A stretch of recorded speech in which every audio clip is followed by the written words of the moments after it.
Alors nos pièces de bois sont sur ligne et on va s'apprêter à piquer notre assemblage ici de pieds d'arbalétrier avec l'entrée.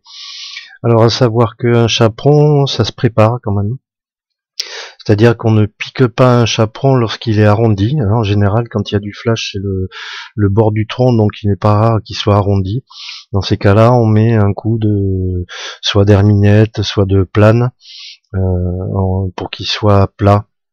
C'est quand même plus facile d'avoir un assemblage plat. Si vous laissez un arrondi comme ça, il vous faudra faire l'assemblage avec une gouge ici, et pour une chose qui ne se verra pas du tout.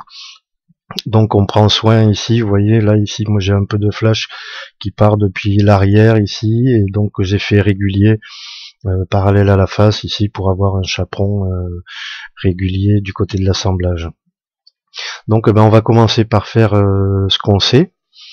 C'est-à-dire qu'on va piquer notre assemblage comme on fait d'habitude. Ça, jusque-là, ça change pas. Donc, on met notre cordeau en place, on l'a vu dans les cours précédents. Si vous ne savez pas ce détail-là, vous allez voir dans les cours précédents que j'ai fait pour ça. Donc, on le pique ici, on rembarre. Maintenant, on va piquer la boue. Alors, je rappelle que moi, je fais comme ça. Je mets avec un crayon, histoire d'avoir des abous bien réguliers. Donc j'appuie un crayon ici sur la face et je mets mon cordeau à venir toucher le crayon, et comme ça je suis sûr d'avoir des abous réguliers partout. Et je les pique. En haut, je pique l'arbage. Jusqu'ici, ça change, on change rien. Là, on le rembarre. Et voilà, jusque là, on change rien.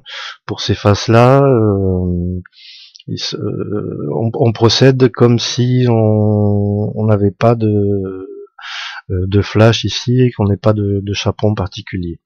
Donc on va voir dans les vidéos suivantes après comment on procède. À tout de suite.